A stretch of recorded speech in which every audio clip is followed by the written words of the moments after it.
furnished rooms. A state credentialed appraiser is preparing an evaluation assignment on this property. In this state, credentialed appraisers are exempt by law from having to comply with USPAP for evaluations. The appraiser was given a copy of a sales contract with the stated sales price of $90 million. The hotel produces considerable income, and the income is relevant to the market value. The appraiser correctly used the income approach to develop an indication of value of $95 million. The resulting report includes a summary of the information analyzed and the reasoning that supports the analysis completed for the income approach.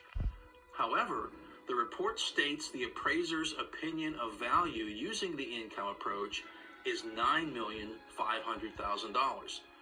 The client accused the appraiser of producing a misleading report. Per USPAP, an evaluation is an appraisal. However, the law in this state distinguishes, by definition, an evaluation from an appraisal. This law also exempts appraisers from having to comply with USPAP for evaluations. In this situation, when the appraiser agreed to perform the assignment, the appraiser and client knew the appraiser was not required to comply with USPAP, but the appraiser voluntarily chose to comply. After speaking with the client, the appraiser was able to quickly identify the error in the report and issue a revised report. In response to the client's accusation of producing a misleading report, the appraiser stated that the appraiser had the competency to complete the assignment and the error was a typographical error, not a development error. The development of the appraisal was credible, and once the client considered the assignment complete, the report was not misleading. The appraiser placed a true copy of the report in their work file. Is the appraiser's statement accurate? Why or why not? Please search the USPAP publication to research and answer. Possible key search words include appraisal, credible, misleading, competency, evaluation, and work file. USPAP 7-hour National Update Course 2022 through 2023, Chapter 6, Case Studies 1 and 2, page 19. Well, that was page 19.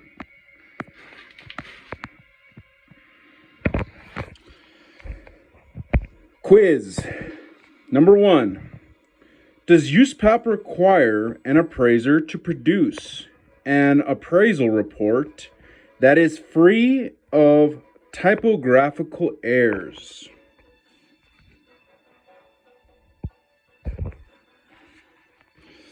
Not 100% on that. You would think, but there's some weird stuff to USPAP. Ready, set, go. A, yes. All right. A, the word error does not appear in USPAP or guidance from the ASB. B, no. C, yes. I'm going to go yes. Damn, they got me. All right. That was why, because I knew there was going to be some weird stuff. The correct answer was no. See the competency rule, page 11, lines 301 through 303, chapter 6, case study, scenario 2. So remember, does USPAP require an appraiser to produce an appraisal report that is free of typographical errors? The correct answer was no. Number 2, under USPAP, credible is an adjective that applies to blank, and misleading is an adjective that applies to blank. Ready, set, go. A, real property appraisal, and B, or personal property appraisal. B, evaluations and appraisals. C, appraisal development and appraisal reporting. Or D, form reports and narrative reports. I'm going to go evaluations and appraisals. Damn, they got me again. All right, you got it wrong. The correct answer was C, appraisal development and appraisal reporting. So remember, number 2, under USPAP, credible is an adjective that applies to appraisal development, and misleading is an adjective that applies to appraisal reporting.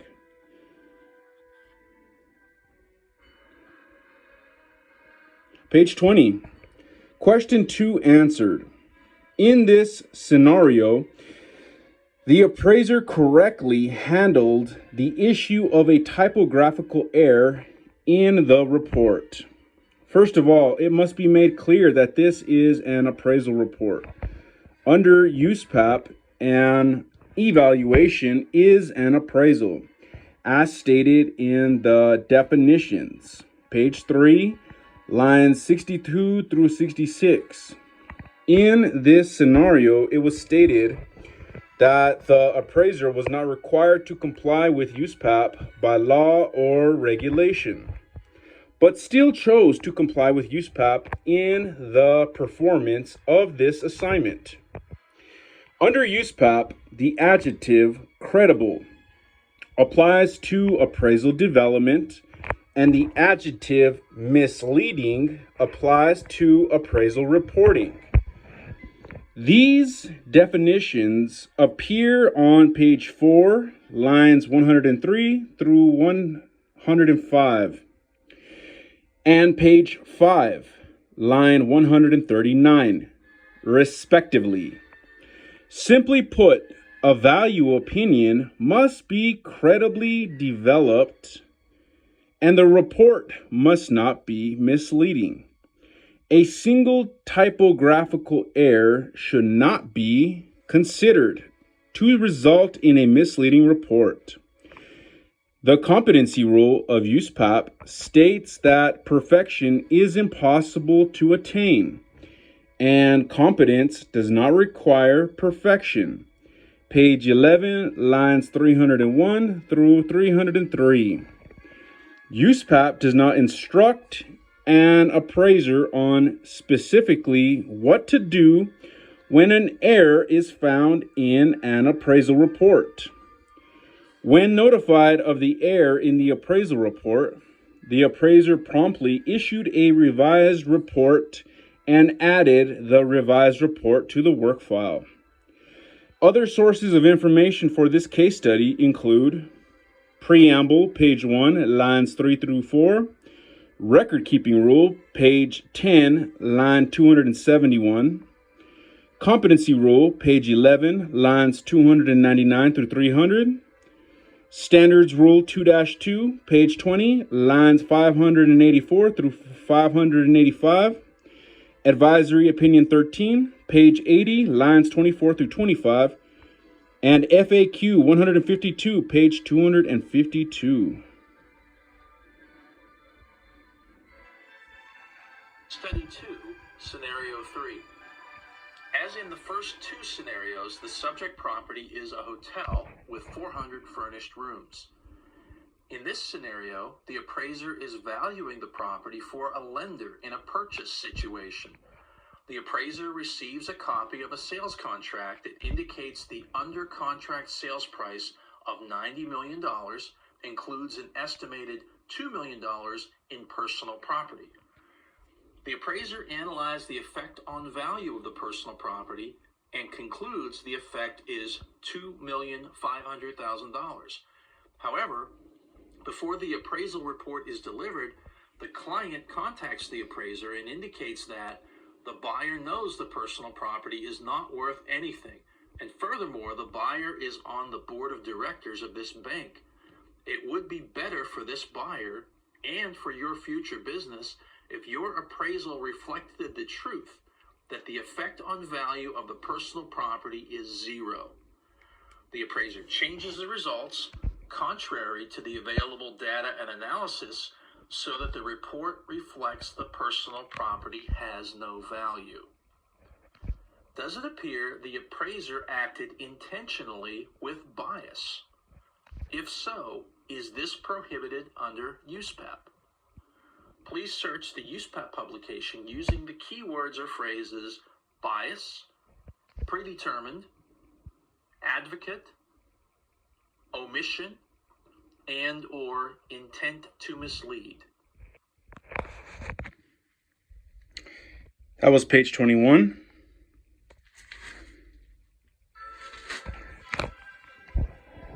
Quiz number 1. An appraiser's research indicates that the personal property component of a hotel property has a value of approximately $2 million. However, at the behest of the client, the appraiser indicates in the appraisal report that the personal property has no value. Which USPAP term best describes this situation? Ready, set, go. A, confidential information. B, credible. C, relevant characteristics. Or D, bias. I'm going bias. You answer correctly.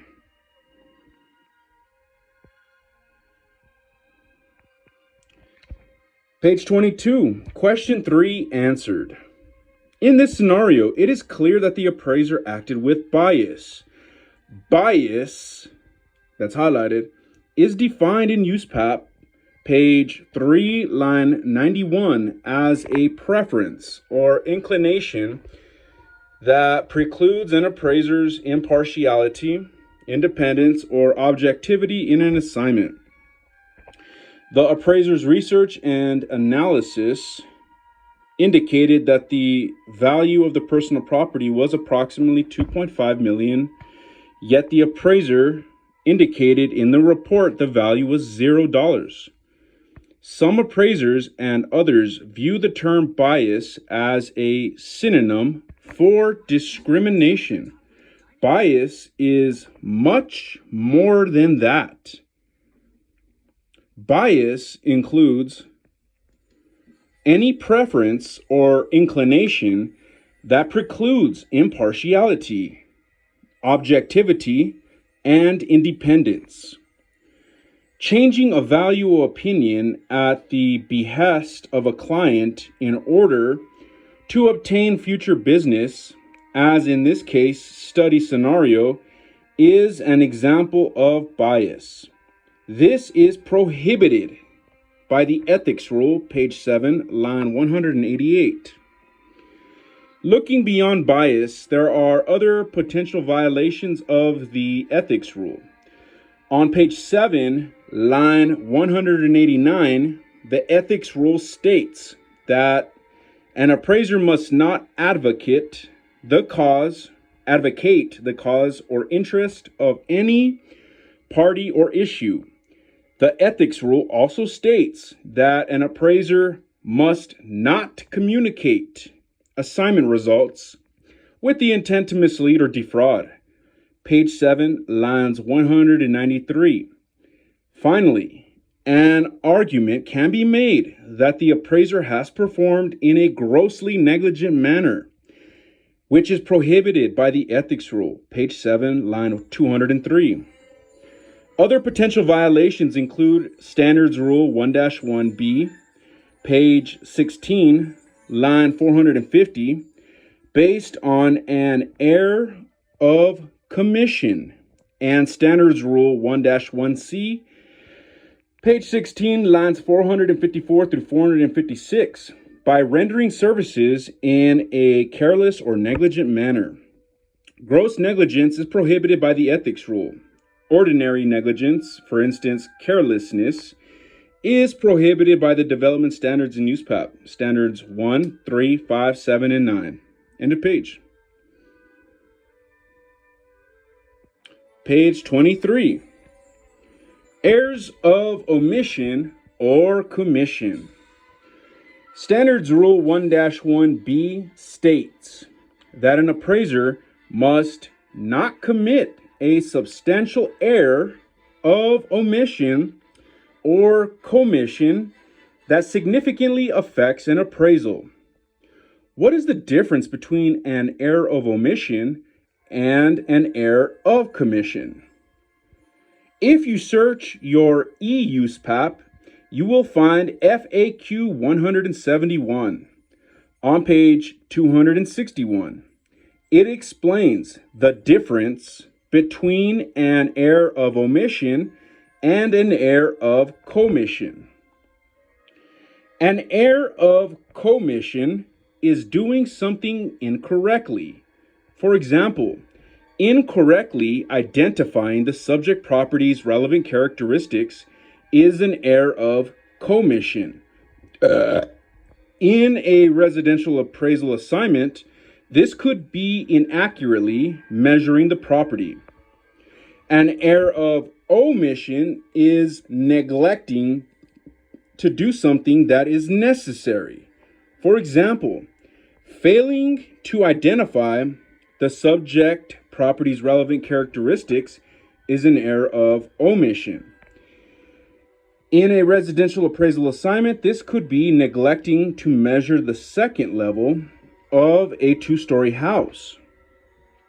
In the last case study scenario, valuing the property at $0 when its actual value is $2.5 million is an error of commission. Page 24, chapter summary.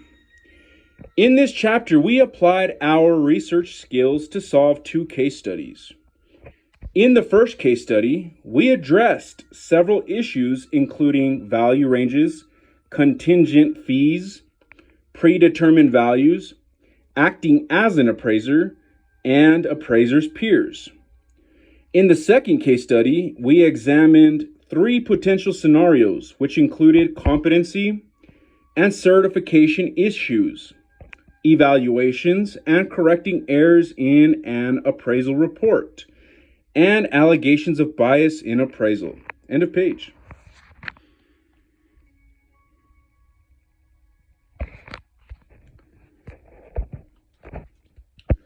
Congratulations, you passed this cycle. You will now move on to the next cycle and closer to mastery. Here are the results for this cycle. Questions attempted, 10. Questions correct, 8. Questions correct but not answered in time, 0. Questions half mastered, 8. Questions mastered, 8.